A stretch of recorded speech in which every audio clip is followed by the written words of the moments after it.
World express channel में हम आपका स्वागत करते हैं। जैसे कि हमारी ये परंपरा रही है कि जन समस्याओं को उठाना, कर्मचारी अधिकारियों की समस्याओं को उठाना और प्रशासन तक पहुंचाना। आज हम मुलाकात लेने जा रहे हैं एक राष्ट्रीय पद से जुड़े हुए जी के वैष्णव जी से। जी के वैष्णव जी, आपका स्वागत है वर्ल्ड एक्सप्रेस चैनल में। हम आपसे जानना चाह रहे थे कि आप कौन कौन से पदाधिकारी हैं, कौन से पद पर हैं। मैं जी के वैष्णव, प्रांतीय महासचिव मध्य प्रदेश विद्युत मंडल पत्रोपाधि अभियंता संघ तथा अध्यक्ष मध्य प्रदेश विद्युत अधिकारी कर्मचारी संयुक्त मोर्चा। अभी विगत दिनों मध्य प्रदेश के ऊर्जा विभाग के द्वारा विद्युत कर्मियों के में विशेष रूप से कनिष्ठ यंत्री एवं सहायक यंत्री की भर्ती के लिए विज्ञापन जारी करने का प्रयास किया जा रहा है।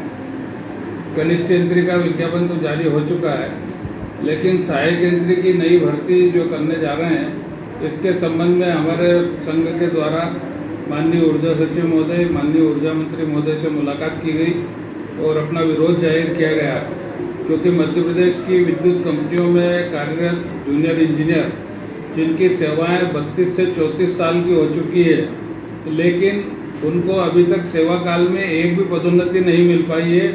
परिणाम स्वरूप मध्य प्रदेश में विद्युत के जो जूनियर इंजीनियर हैं वे सेवा काल में एक ही पद पर काम कर रहे हैं। वे अभी वर्तमान में मध्य प्रदेश में पांचों बिजली कंपनियों में मिलकर कुल मिलाकर 2000 जूनियर इंजीनियर है तथा पदोन्नति के 350 के करीब पद रिक्त पड़े हुए हैं, लेकिन प्रशासन इस ओर ध्यान नहीं दे रहा है। अपितु हमारे इन्हीं रिक्त पदों के अगेंस्ट वो जो है नई भर्ती करने जा रहे हैं, जिसका संघ ने विरोध किया है। आपसे एक सवाल हम और कर रहे थे कि 34 सालों से ये समस्या आपके सामने है, ये आपने अभी बताया, तो क्या कारण है इतने दिनों में समस्या हल नहीं हो पाई? वस्तु स्थिति ये है कि सहायक यंत्री का जो पद है वो पदोन्नति से भी भरा जाता है और नई भर्ती से भी भरा जाता है। पदोन्नति के लिए 40% का कोटा है और 2011 के पश्चात किसी भी प्रकार की पदोन्नति नहीं की गई है। इसके कारण 11 साल के इस बैकलॉग के कारण जूनियर इंजीनियर की सेवाएं 32 से 34 साल की हो चुकी है, लेकिन उनको एक भी पदोन्नति नहीं मिली है। हमारे द्वारा ये मांग की गई है कि यदि पदोन्नति पर सुप्रीम कोर्ट की रोक है तो कम से कम अभी तत्काल में उनको करंट चार्ज तो प्रदान किया जाए, ताकि वे लोग अपना सम्मानजनक सेवानिवृत्ति कर सकें। आगामी दिनों में आप इसके लिए कोई आंदोलन भी करेंगे? निश्चित तौर पर यदि हमारी मांगों का निराकरण नहीं होता है, हमारे निवेदन के उपरांत भी हमारी बातों को ध्यान नहीं दिया जाता है, तो पूरे प्रदेश के जूनियर इंजीनियर और असिस्टेंट इंजीनियर मिलकर के एक बड़ा आंदोलन माह जून में हम करने जा रहे हैं। आंदोलन की क्या रूपरेखा होगी, ये कहाँ होगा, कैसे होगा? आंदोलन में मध्य प्रदेश के सभी जूनियर इंजीनियर, जिनमें power plant, generation plant, transmission company तथा डिस्ट्रीब्यूशन कंपनी में कार्यरत सभी जूनियर इंजीनियर एवं असिस्टेंट इंजीनियर जो कि हमारे संघ के मेंबर है, वे कार्य बहिष्कार करेंगे। तो ये काम ड्यूटी पर आएंगे लेकिन काम नहीं करेंगे। अगर उसके बाद भी ध्यानाकर्षण नहीं होता है तो हम अनिश्चितकालीन हड़ताल पर चले जाएंगे। जी, आने वाले दिनों में ये एक समस्या और खड़ी हो सकती है कि निजीकरण कंपनी का हो रहा है विद्युत मंडल का। इस बारे में आपकी क्या प्रतिक्रिया रहेगी? आप एक अच्छे यूनियन लीडर हैं। केंद्र शासन के द्वारा मध्य प्रदेश की बिजली कंपनियों के निजीकरण करने के प्रयास किए जा रहे हैं।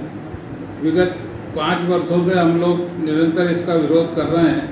परिणाम स्वरूप अभी तक निजीकरण नहीं हो पाया है, निजीकरण की प्रक्रिया प्रारंभ नहीं हो पाई है, लेकिन ऐसा प्रतीत होता है कि आगामी चुनाव के पश्चात निश्चित तौर पर ये इसको प्राइवेट कंपनियों को निजीकरण करने के लिए आमंत्रित करेंगे। क्या संदेश देना चाहेंगे आप बिजली कर्मचारियों को और अधिकारियों को, ओपीएनसीओं को? निजीकरण की जो प्रक्रिया चल रही है, इससे सबसे ज़्यादा नुकसान गरीब वर्ग, किसान वर्ग तथा छोटे मध्यम वर्गीय लोगों को इसमें परेशानी आना है, क्योंकि दिल्ली और बॉम्बे में तो आप निजीकरण करते हैं तो वहाँ केवल आपके रहवासी लोग ही हैं, घरेलू और औद्योगिक और कमर्शियल उपभोक्ता हैं। किंतु मध्य प्रदेश की भौगोलिक स्थिति अलग है।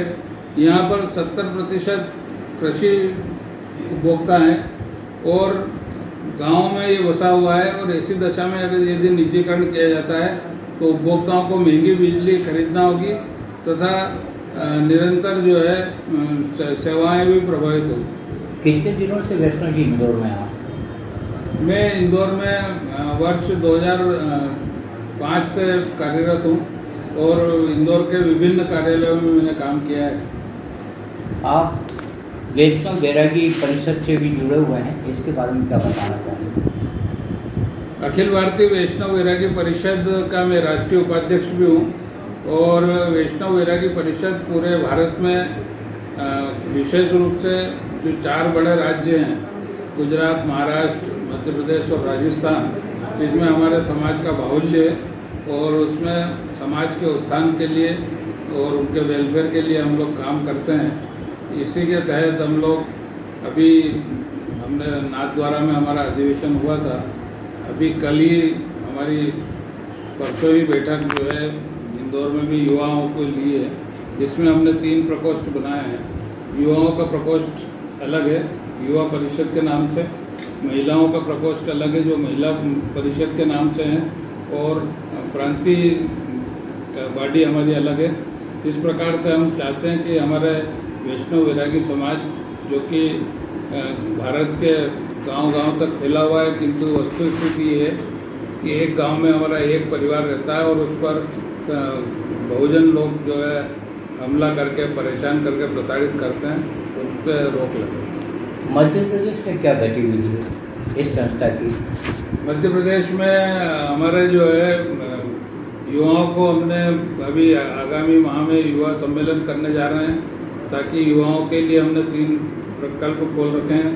एक शिक्षा प्रकल्प, एक चिकित्सा प्रकल्प एवं संस्कार प्रकल्प, जिसके तहत हम युवाओं को रोजगार और उसके लिए बढ़ावा देने के लिए प्रयास करते हैं, उनके लिए सुविधाएं इकट्ठा करते हैं।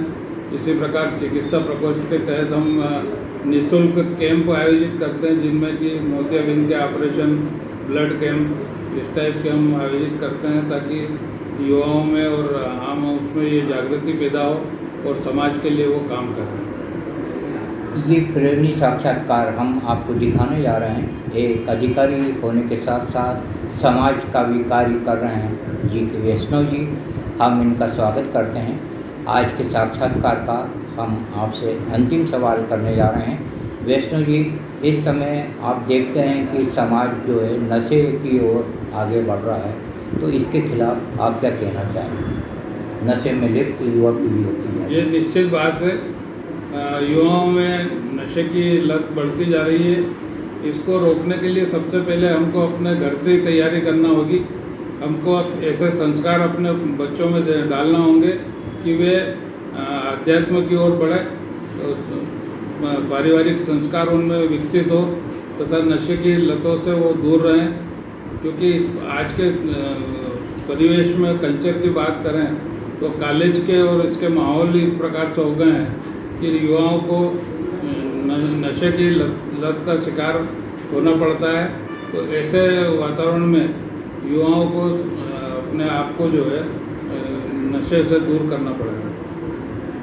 हम स्वागत करते हैं जी के वैष्णव जी का, इनके विचारों का, और आपसे प्रतिक्रियाएं सादर आमंत्रित करते हैं। बताइए साक्षात्कार आपको कैसा लगा?